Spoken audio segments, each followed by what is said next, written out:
కౌసల్యా సుప్రజా రామపూర్వా సంధ్యా ప్రవర్తతే ఉత్తిష్ట నరశార్దూల కర్తవ్యం దైవమాన్నికం ఉత్తిష్టో ఉత్తిష్ట గోవింద ఉత్తిష్ట గరుడధ్వజా ఉత్తిష్ట కమలాకాంత త్రైలోక్యం మంగళం కురు మాతః సమస్త జగతాం మధుకైటభారే వక్షో విహారిణి మనోహర దివ్యమూర్తే శ్రీస్వామి నిశ్చిత జనప్రియదానశీలే శ్రీవేంకటేశ దయతే తవ సుప్రభాతం తవ సుప్రభాతమరవిందలోచనే భవతు ప్రసన్నముఖచంద్రమండలే విధిశేంకరేంద్ర వనితాభిరర్చితే వృషశైలనాద దయతే దయానిదే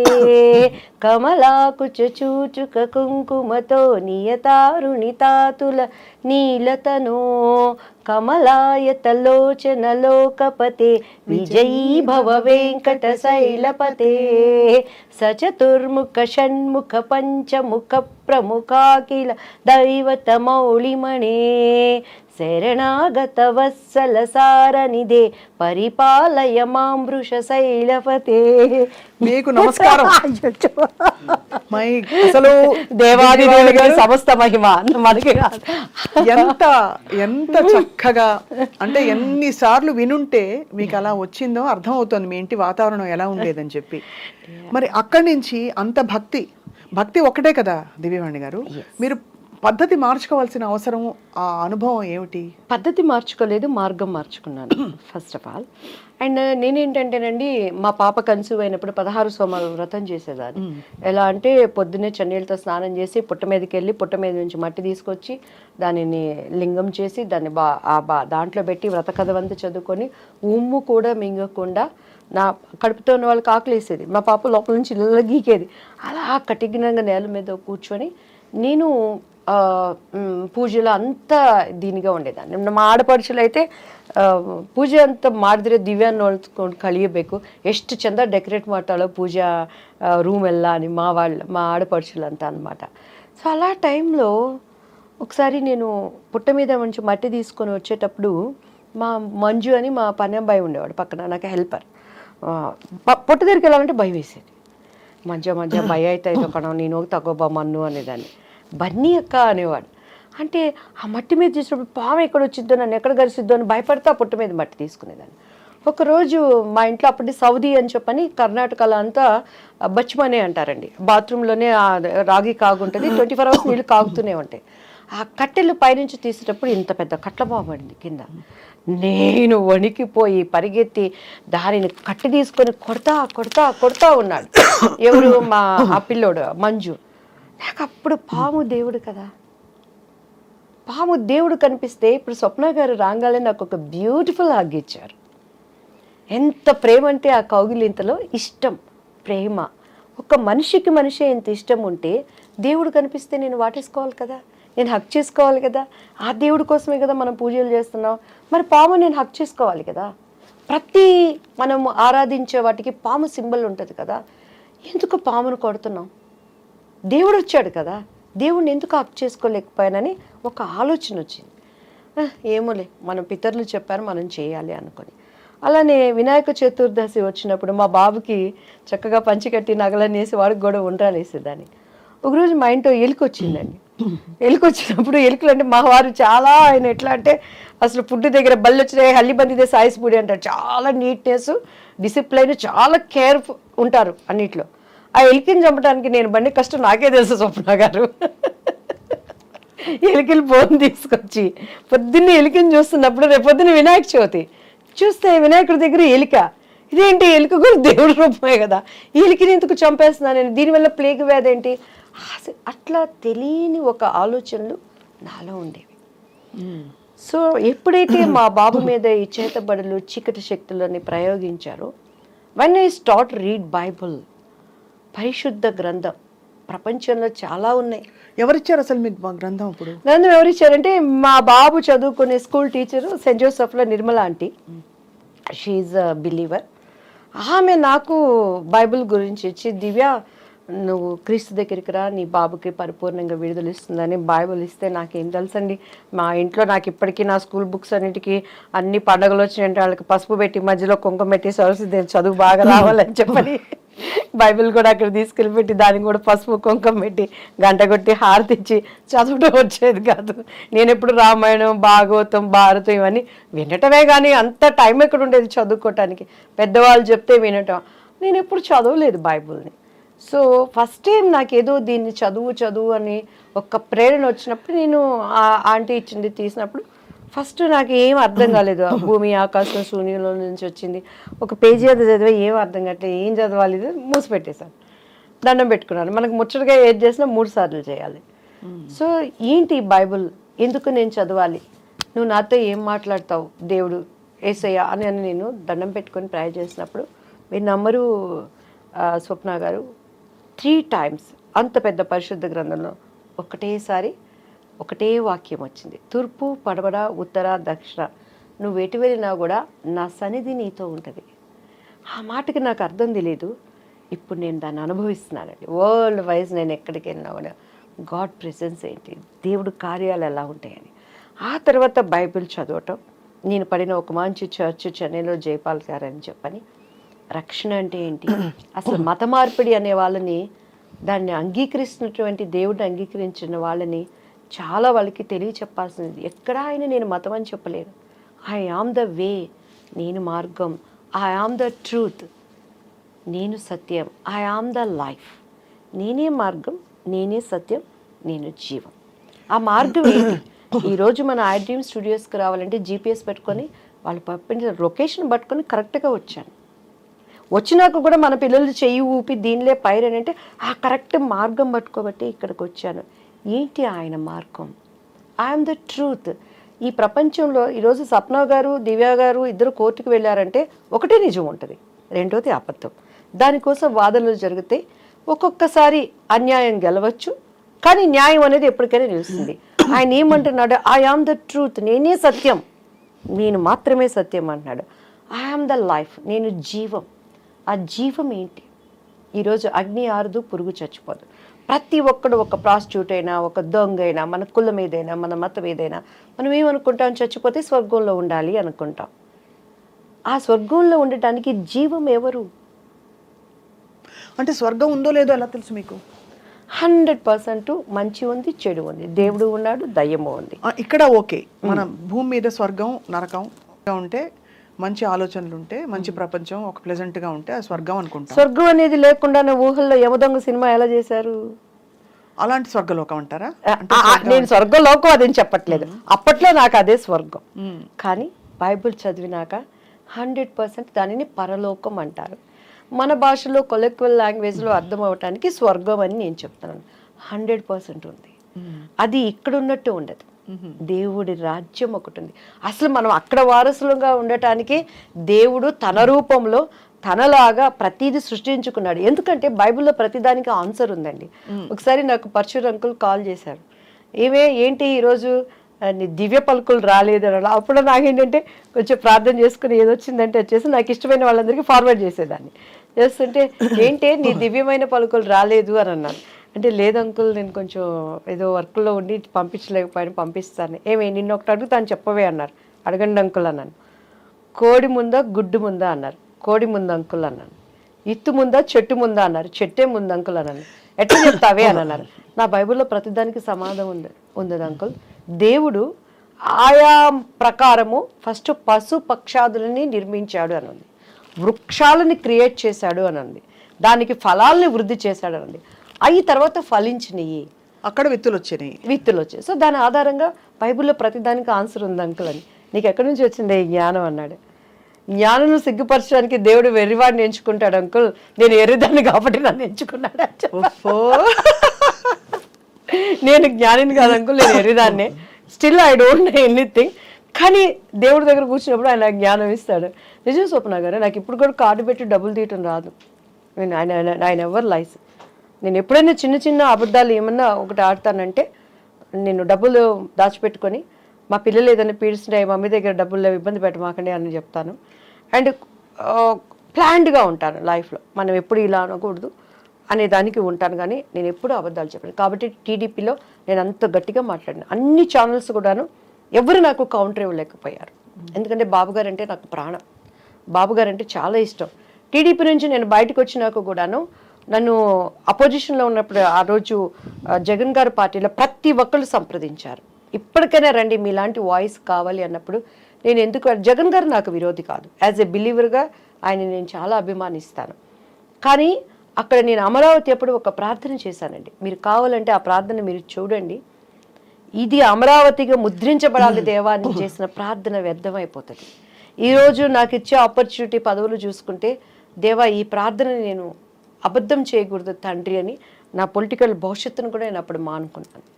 నా దేవుడు ఊహించిన దానికన్నా నేను చేస్తాడు. యెహోవా చేతిలో ఒక భూషణ కిరీటంగా రాజకీయ మకుటంగా నేను వాడుకుంటానని ఇచ్చిన వాగ్దానం ఇచ్చినవాడు, మాట ఇచ్చినవాడు తప్పనివాడు అనేది నా విశ్వాసం. ఆ మాటకి నాకు అర్థం కూడా తెలియదమ్మా, కానీ నేను పొలిటికల్ లైన్లోకి రావటం ఇప్పటికీ నేనే. కానీ ఒకటి దివ్యవాణి గారు, అంటే ఇది ఇక్కడ ఈ స్పిరిచువల్ ఈ కనెక్షన్, మీరు బైబిల్ అప్పుడు మీ ఫ్రెండ్ నిర్మలా ఆంటీ గారు ఇచ్చారని చెప్పారు, చదవడం మొదలు పెట్టాక మీరు ఫార్మల్గా బ్యాప్టైజ్ అయ్యారా? లేదమ్మా, నేను 10 years ఒక చర్చిలో నేర్చుకునేదాన్ని.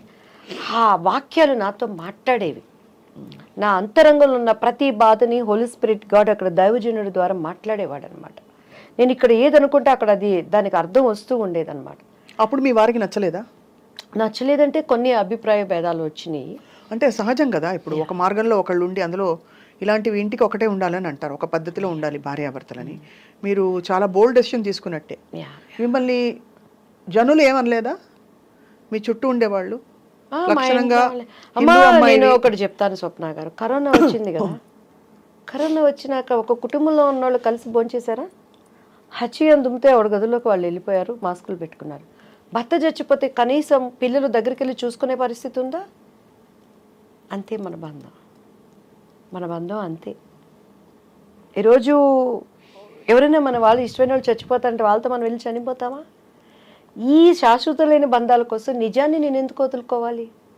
అంత ఎక్స్పీరియన్షియల్ ఇది వచ్చిందా మీకు? 100%, 100కి 200%.